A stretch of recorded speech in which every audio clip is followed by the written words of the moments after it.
Welcome back! In this series, I'm going to show you how I make a Lionfish Graphghan in the software to create a written pattern, and then I'll show you how to crochet it.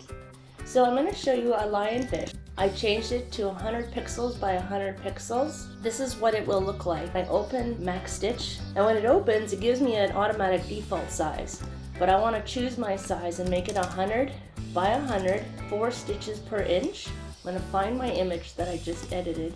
I only want 10 colors. I'm going to go down and I'm going to choose DMC threads. I'm going to preview it. I'm going to zoom in.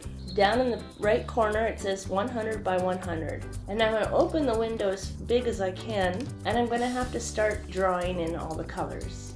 So I'm going to take black for the first color, and I'm just going to go in and I'm going to create this eyeball.